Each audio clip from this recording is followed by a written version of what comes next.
1608년 2월 창덕궁 인정전 한 남자가 왕좌에 앉았습니다. 아니, 정확히 말하면 앉혀졌습니다. 그의 이름은 광해, 조선의 15번째 왕. 하지만 그날 밤 그의 눈에는 왕관이 아니라 가시 면류관이 보였을 겁니다. 이 자리는 내 것이 아니었다. 광해군의 독백은 어둠 속으로 흩어졌습니다. 그는 알고 있었습니다. 자신이 정실소생이 아닌 공빈 김씨의 아들이라는 것을. 선조의 진짜 적장자는 바로 임모광후가 낳은 영창대군이라는 것을. 37회를 살아온 세자와 겨우 8살의 대군. 이 두 형제 사이에는 단순한 나이 차이만 있는 게 아니었습니다. 그 사이엔 정통성이라는 보이지 않는 강이 흐르고 있었습니다. 그리고 광해군은 평생 그 강을 건너지 못한 채 갈증에 시달려야 했습니다. 선조는 죽기 직전까지도 망설였습니다. 광해에게 왕위를 물려주는 것이 옳은가 신하들 앞에서 몇 번이고 되뇌었던 그 질문. 임종 직전 선조는 영창대군을 품에 안고 한참을 울었다고 합니다. 그 모습을 본 광해군의 마음은 어땠을까요? 결국 광해군은 즉위했지만 아버지의 그 망설임, 그 눈물이 그의 가슴에 비수처럼 박혔습니다. 왕이 된다는 것. 그것은 영광이 아니라 저주였습니다. 특히 광해군에게는 창밖으로 매서운 2월의 바람이 휘몰아쳤습니다. 광해군은 떨고 있었습니다. 추위 때문이 아니었습니다. 두려움 때문이었습니다. 자신을 진짜 왕으로 인정하지 않는 저 수많은 눈빛들, 인목 대비의 차가운 시선, 그리고 무엇보다 아직 어린아이에 불과한 이복동생 영창대군의 존재. 저 아이가 자라면 저 아이를 옹립하려는 자들이 반드시 나타날 것이다. 광해군의 예감은 틀리지 않았습니다. 아니, 그 예감이 그를 파멸로 이끌었는지도 모릅니다. 1613년 개축년 봄, 궁궐에 소문이 돌기 시작했습니다. 영모다. 영창대군을 옹립하려는 영모가 있다. 처음엔 소근거림이었습니다. 하지만 그 소근거림은 빠르게 거대한 파도가 되어 조정을 집어삼켰습니다. 개축옥사. 역사는 이 사건을 그렇게 기록했습니다. 하지만 그것은 단순한 영모 사건이 아니었습니다. 그것은 광해군의 공포가 만들어낸 자기 예언의 실현이었습니다. 중심에는 이이첨이 있었습니다. 북인 강경파의 수장이자 광해군 정권의 실세. 그는 영리했습니다. 왕의 불안을 읽을 줄 알았고 그 불안을 자신의 권력으로 전환하는 법을 알았습니다.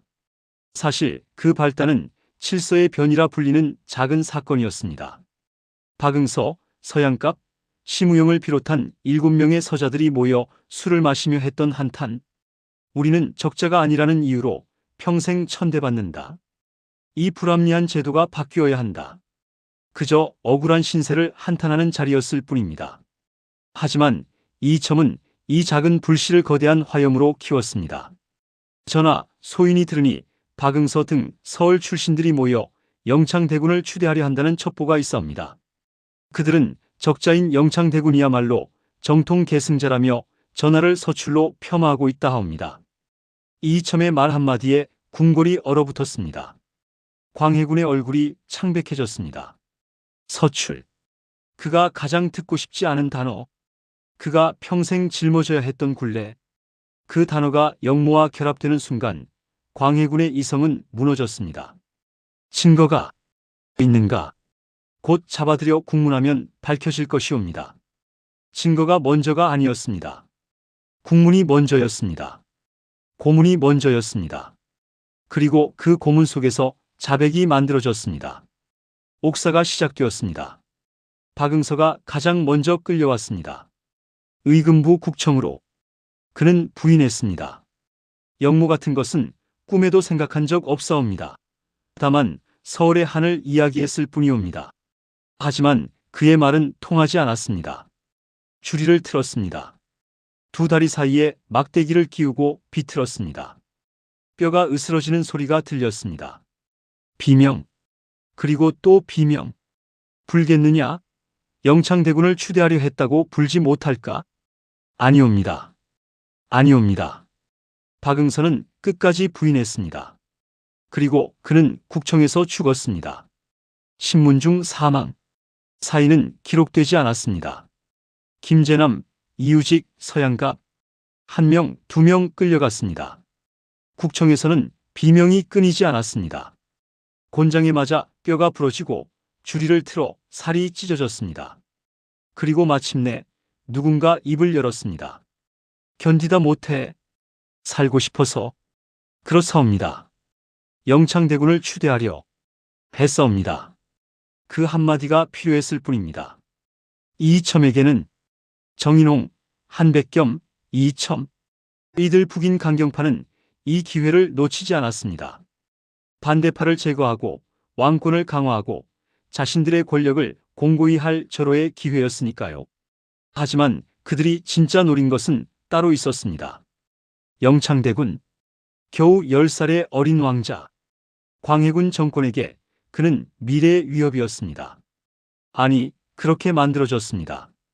광해군은 매일 밤 악몽을 꾸었습니다. 영창대군이 성인이 되어 자신을 폐위시키는 꿈, 신하들이 자신을 버리고 영창을 받드는 꿈, 그 꿈에서 깨어날 때마다 그의 손은 땀으로 젖어 있었습니다. 어느 날 밤 광해군은 혼자 술을 마시고 있었습니다. 손이 떨렸습니다. 잔을 제대로 잡을 수조차 없었습니다.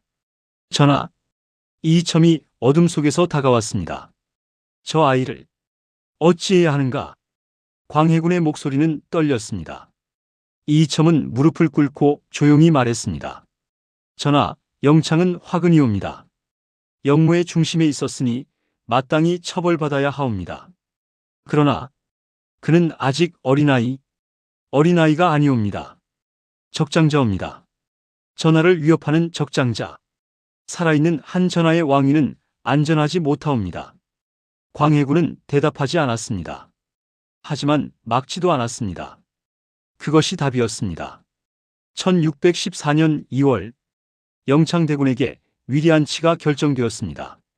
장소는 강화도. 그날 창덕궁 깊은 곳 서궁에서 한 여인이 무릎을 꿇고 있었습니다. 임모광후, 영창대군의 어머니. 마마, 대군께서 강화도로 떠나십니다. 상궁의 말에 임모광후는 몸이 흔들렸습니다. 강화도, 그것이 무엇을 의미하는지 그녀는 알고 있었습니다. 그곳은 유배지였습니다. 돌아오지 못하는 곳. 네, 내 아들을 보게 해다오. 제발. 마지막으로. 하지만 그 청은 받아들여지지 않았습니다. 어머니와 아들의 마지막 만남조차 허락되지 않았습니다. 영창대군은 호송 수레에 실렸습니다. 10살 아이가 좁은 수레 안에서 떨고 있었습니다. 겨울 추위 때문만은 아니었습니다. 수레가 궁을 빠져나갈 때 영창대군은 뒤를 돌아봤습니다. 서궁 방향을, 어머니가 있는 곳을. 어마마마. 작은 목소리였습니다. 하지만 그 목소리는 아무도 듣지 못했습니다. 수레는 그대로 굴러갔습니다. 한양을 빠져나가 강화도로. 임모광후는 그날 밤 내내 울었습니다. 창밖을 바라보며 아들이 떠난 방향을. 내 아들, 내 어린 아들. 그녀는 알고 있었습니다. 다시는 볼 수 없을 것이라는 걸. 며칠 후 영창대군은 강화도에 도착했습니다. 위리안치, 가시나무 울타리로 둘러싸인 좁은 공간. 그곳이 10살 왕자의 새로운 집이었습니다. 방은 좁았습니다. 어른 하나 누우면 꽉 찰 정도. 창문은 작았고 바닥은 차가웠습니다.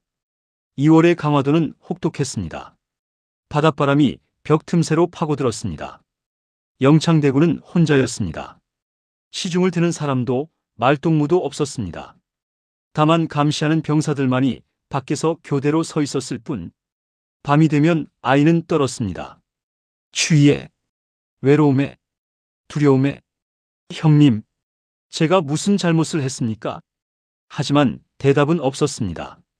강화부사 정항. 그는 이이첨의 측근이었습니다. 그에게 내려진 밀명은 명확했습니다. 영창대군을 살려두어서는 안 된다. 하지만 흔적을 남겨서도 안 된다. 정항은 머리를 굴렸습니다. 어떻게 하면 아무 흔적 없이 의심받지 않고 한 아이를 죽일 수 있을까? 그리고 그는 한 가지 방법을 떠올렸습니다. 증살. 그날 밤 정왕은 명령을 내렸습니다. 구들을 지펴라. 아주 뜨겁게. 병사들이 구들장 아래로 들어갔습니다. 장작을 쌓았습니다. 불을 붙였습니다. 맹렬하게. 끊임없이. 얼마나 지펴야 합니까? 내가 그만하라 할 때까지. 방 안의 온도가 올라가기 시작했습니다. 처음엔 따뜻했습니다. 한겨울 추위에 떨던 영창대군에게 그 온기는 오히려 반가웠습니다. 따뜻하다. 하지만 그 온기는 곧 열기가 되었습니다. 그리고 그 열기는 지옥이 되었습니다. 구들장이 달궈졌습니다. 빨갛게. 만지면 살이 타버릴 정도로. 지직, 지직. 구들장에서 소리가 났습니다. 돌이 열기를 머금으며 내는 소리. 마치 살아있는 것처럼. 영창대군은 옷을 벗었습니다. 너무 더웠습니다. 숨을 쉴 수가 없었습니다. 공기가 뜨거웠습니다. 숨을 들이마실 때마다 폐가 타는 것 같았습니다. 더워. 너무 더워요. 아이는 문으로 다가갔습니다. 문고리를 잡았습니다. 뜨거웠습니다. 손바닥에 살이 지글거리며 타들어갔습니다. 문을 열어주세요. 제발. 너무 더워요. 밖에서 병사들이 서 있었습니다. 그들은 아이의 비명을 들었습니다. 하지만 움직이지 않았습니다. 한 젊은 병사가 문 쪽으로 다가가려 했습니다. 서라. 나이든 병사가 그를 막았습니다. 하지만 저 안에 아이가. 명령이다. 아무도 문을 열지 마라. 젊은 병사는 주먹을 쥐었습니다.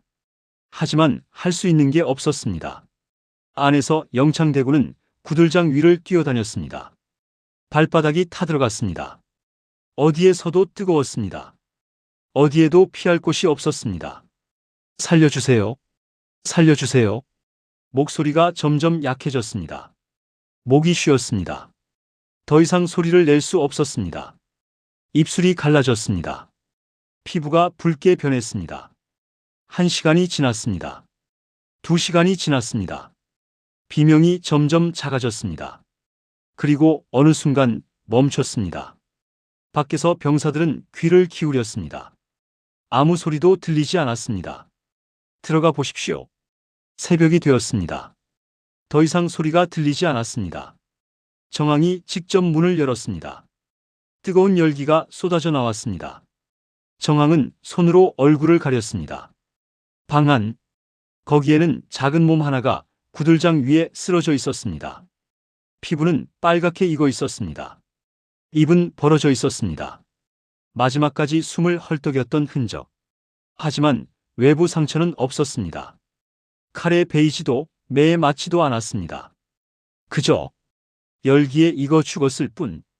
정왕은 고개를 끄덕였습니다. 완벽하군. 조선의 왕자가 그렇게 죽었습니다. 잠시만요. 이 비극적인 진실 앞에서 가슴이 무너집니다. 한겨울밤 10살 아이가 홀로 뜨거운 방에서 목숨을 잃었습니다. 구들장에 손을 짚으며 어머니를 부르며 권력의 희생양이 된 어린 넋을 우리가 기억해야 합니다. 구독과 좋아요로 이 비극의 역사를 함께 기억해 주신다면 그것이 바로 영창대군을 위로하는 길이 아닐까요? 한양의 소식이 전해졌습니다. 영창대군께서 병환으로 승하하셨나이다. 병환. 10살 아이가 하룻밤 사이에 병환으로 죽었다고 누가 믿겠습니까? 하지만 아무도 진실을 말하지 않았습니다. 말할 수 없었습니다. 임목대비가 그 소식을 들었을 때 그녀는 비명을 질렀습니다. 아니, 비명조차 나오지 않았습니다. 그저 몸이 무너졌습니다. 바닥에 쓰러져 울부짖었습니다. 내 아들, 내 아들. 어머니의 심장이 찢어지는 소리였습니다. 하지만 그 소리는 창덕궁의 두꺼운 벽을 넘지 못했습니다. 광해군은 그 소식을 듣고 무슨 표정을 지었을까요? 사관은 기록하지 않았습니다. 아니, 기록할 수 없었습니다. 광해군의 얼굴이 어땠는지, 그의 손이 떨렸는지, 그가 그날 밤 잠을 잤는지. 하지만 우리는 상상할 수 있습니다. 그날 밤 광해군은 거울을 보았을 겁니다. 거울 속에는 왕이 아니라 형제를 죽인 남자가 서 있었을 겁니다. 그는 선을 넘었습니다. 유교 사회에서 절대 넘어서는 안 될 선을. 살제. 동생을 죽였습니다. 그날 밤부터 광해군은 환청을 들었다고 합니다. 형님, 왜 저를? 영창대군의 목소리. 아니, 그렇게 들리는 목소리. 광해군은 귀를 막았습니다. 하지만 소리는 멈추지 않았습니다. 술을 마셨습니다. 정신을 잃을 때까지. 하지만 술에 취해도 그 목소리는 들렸습니다. 영창대군의 죽음으로 끝난 게 아니었습니다. 광해군은 더 깊은 수렁으로 빠져들었습니다. 아니, 이이첨과 북인 강경파가 그를 밀어넣었다고 해야 정확할 겁니다. 1618년 또 하나의 폭탄이 터졌습니다. 대북파는 인목대비를 폐위하자고 주장했습니다. 인목은 영모에 연루되었습니다. 서인으로 강등하여 서궁에 유폐해야 합니다. 폐모, 어머니를 폐위한다. 광해군에게 인목대비는 계모였지만 유교 사회에서 어머니의 의미는 절대적이었습니다. 더구나 왕실의 대비를, 선왕의 왕비를 폐위한다는 것은 그것은 자살골이었습니다. 신하들이 반대했습니다. 심지어 광해군을 지지하던 신하들조차 무릎을 꿇고 울며 간청했습니다. 전하, 이는 천리에 어긋나는 일이옵니다. 대비마마를 폐위하시면 전하의 왕위가 위태로워지옵니다. 하지만 광해군은 귀를 막았습니다. 아니, 이미 그에게 선택권은 없었는지도 모릅니다. 이이첨과 정인홍이 만든 거대한 수레바퀴는 이미 굴러가고 있었고 광해군은 그 수레를 멈출 수 없었습니다. 인목대비는 서궁으로 쫓겨났습니다. 서궁, 경복궁의 서쪽 구석, 찬 바람만 도는 궁궐. 한때 조선의 국모였던 여인이 그곳에 갇혔습니다. 내 아들을 죽이고도 모자라. 나까지. 인목대비의 눈에서 눈물이 흘렀습니다. 하지만 그 눈물은 슬픔만이 아니었습니다. 분노였습니다. 저주였습니다. 광해야, 너는 반드시 그 대가를 치를 것이다. 하늘이 너를 용서하지 않을 것이다. 과연 그 저주는 현실이 되었습니다. 폐모살제. 이 네 글자가 광해군의 목에 밧줄처럼 조여들었습니다. 조선 팔도에 소문이 퍼졌습니다. 광해군이 동생을 죽이고 어머니를 폐위했다. 천륜을 저버린 폐륜아가 어찌 왕 노릇을 할 수 있겠는가. 민심이 돌아섰습니다. 사대부들이 등을 돌렸습니다. 왕조의 정통성은 무너졌습니다. 아이러니하게도 광해군은 놀라운 업적을 남긴 왕이었습니다. 임진왜란의 폐허를 복구했습니다. 전국에 흩어진 백성들을 다시 모아 농토를 일궜습니다. 대동법을 실시하여 백성의 부담을 줄였습니다. 호패법을 정비했습니다. 동의보감을 완성시켰습니다. 그리고 무엇보다 중립외교라는 천재적인 전략으로 명나라와 후금 사이에서 조선을 지켜냈습니다. 당시 명나라는 기울고 있었고 후금은 떠오르고 있었습니다. 어느 한쪽을 택했다가는 나라가 멸망할 수도 있는 상황. 광해군은 양쪽 모두와 관계를 유지하며 줄타기를 했습니다. 명나라에는 형식적인 조공을 보내면서도 후금과의 전쟁에는 소극적으로 대응했습니다. 강홍립 장군에게 밀명을 내렸습니다. 전투에서 지더라도 병력을 보존하라. 역사학자들이 실리외교의 천재라고 평가하는 이유입니다. 만약 광해군의 중립외교가 계속되었다면 조선은 병자호란의 치욕을 겪지 않았을지도 모릅니다. 하지만 그 모든 업적이 폐모살제 네 글자에 묻혔습니다. 유교 국가에서 효와 제는 모든 가치의 근본이었습니다. 아무리 나라를 잘 다스려도, 아무리 백성을 사랑해도 어머니를 폐하고 동생을 죽인 왕은 용서받을 수 없었습니다. 광해군은 스스로 파멸의 씨앗을 뿌렸습니다. 아니, 그 씨앗을 뿌리도록 내버려 두었습니다. 1623년 3월 반정의 칼날이 광해군을 향해 치켜들어졌습니다. 인조 반정. 능양군 이종과 서인들이 일으킨 쿠데타. 그들이 내세운 명분은 단 하나였습니다. 폐륜아 광해를 몰아내고 정통을 회복하라. 광해군은 저항조차 하지 못했습니다. 그를 지지할 신하도 백성도 없었습니다. 15년간 쌓아온 모든 것이 하룻밤 사이에 무너졌습니다. 폐위된 광해군은 강화도로 유배되었습니다.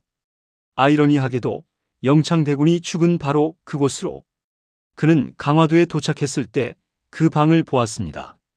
영창대군이 마지막 밤을 보낸 그 방을 구들장은 그대로 있었습니다. 그 달궈졌던 구들장. 광해군은 그 방 앞에서 한참을 서 있었습니다. 동생아. 그날 밤부터 광해군은 글을 쓰기 시작했습니다. 아무도 읽지 않을 글을, 아무도 보지 않을 기록을. 나는 과연 무엇을 지키려 했던가?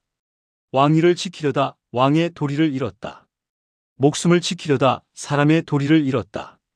그는 그곳에서 18년을 더 살았습니다. 왕좌에서 끌어내려진 폐주로서 날마다 과거를 되새기며 강화도에서 제주도로 옮겨졌습니다. 더 멀리, 더 외딴 곳으로. 제주도의 작은 초가집. 그곳에서 광해군은 매일 바다를 바라봤습니다. 끝없이 펼쳐진 수평선을, 돌아갈 수 없는 한양을. 어느 날 그는 마지막 글을 남겼습니다. 만약 다시 돌아갈 수 있다면 나는 영창을 형으로서 지켜줄 것이다. 임목대비를 어머니로서 모실 것이다. 왕위가 중요한 게 아니었다. 사람이 중요했다. 나는 그것을 너무 늦게 깨달았다. 하지만 역사에 만약은 없습니다. 1641년 6월 광해군은 제주도에서 죽었습니다. 67의 나이로. 그의 시신은 궁궐로 돌아오지 못했습니다. 묘도 시호도 받지 못했습니다. 그는 그냥 광해군으로 남았습니다. 왕이 아닌 군으로. 마지막 순간 그는 무슨 생각을 했을까요? 왕좌에 처음 앉았던 그날의 두려움을, 영창대군의 마지막 비명을, 임목대비의 저주를, 그리고 자신이 놓쳐버린 모든 것들을. 하지만 시간이 흐른 뒤 역사는 광해군을 다시 평가하기 시작했습니다. 실리외교의 천재, 개혁군주, 푸른한 왕자. 만약 그가 폐모살제의 늪에 빠지지 않았다면, 만약 그가 정통성 콤플렉스에서 자유로울 수 있었다면, 어쩌면 광해군은 조선 역사상 가장 위대한 왕 중 하나로 기록되었을지도 모릅니다. 하지만 그는 선택했습니다. 아니, 선택하지 않았습니다. 공포에 떨며 이이첨의 속삭임에 귀를 기울이며 스스로를 파멸로 몰고 갔습니다. 여기서 우리는 질문해야 합니다. 광해군은 과연 악인이었을까요? 아니면 시대가, 제도가, 정통성이라는 보이지 않는 폭력이 만들어낸 희생자였을까요? 그리고 더 본질적인 질문. 여러분이 광해군이었다면 어땠을까요? 정통성 없는 왕좌에 앉아 언제 누군가 자신을 끌어내릴지 모른다는 두려움 속에서 어린 동생을 바라볼 때, 그 동생이 크면 자신의 자리를 위협할 것이라는 걸 알면서 과연 여러분은 영창대군을 살려둘 수 있었겠습니까? 아니면 광해군처럼 공포에 사로잡혀 돌이킬 수 없는 선택을 했을까요? 이것이 바로 역사가 우리에게 던지는 질문입니다. 광해군의 비극은 단순히 한 폭군의 몰락이 아닙니다. 그것은 인간의 나약함, 권력의 부패, 그리고 시스템의 모순이 빚어낸 참극입니다. 우리는 광해군을 비판할 수 있습니다. 그가 저지른 폐모살제는 분명 용서받을 수 없는 죄악입니다. 하지만 동시에 우리는 물어야 합니다. 무엇이 광해군을 괴물로 만들었는가? 선조의 차별과 편애가 아니었을까? 서자 출신이라는 콤플렉스가 아니었을까? 정통성을 인정받지 못한 왕의 불안이 아니었을까? 이이첨이라는 간신의 농간이 아니었을까? 강화도 그 추운 방에서 뜨거운 구들장 위에서 혼자 죽어간 영창대군, 서궁에 갇혀 눈물로 세월을 보낸 임목대비, 그리고 왕좌에서 쫓겨나 18년을 유배지에서 보낸 광해군. 이 세 사람 모두가 희생자였는지도 모릅니다. 권력이라는 괴물이. 여러분은 어떻게 생각하십니까? 광해군은 괴물이었을까요? 아니면 시대가 만든 비극의 주인공이었을까요? 영창대군의 죽음은 불가피한 정치적 선택이었을까요? 아니면 용서받을 수 없는 폐륜이었을까요? 댓글로 여러분의 생각을 들려주세요. 역사는 끝나지 않았습니다. 우리가 기억하고 질문하고 논쟁하는 한, 그리고 그 질문 속에서 우리는 배웁니다. 권력이 무엇인지, 인간이 무엇인지, 그리고 우리가 무엇을 경계해야 하는지. 광해군의 비극이 우리에게 남긴 마지막 교훈입니다. 권력은 사람을 지키지 않습니다. 오히려 권력이 사람을 파괴합니다. 그리고 그 파괴의 끝에는 돌이킬 수 없는 후회만이 남습니다.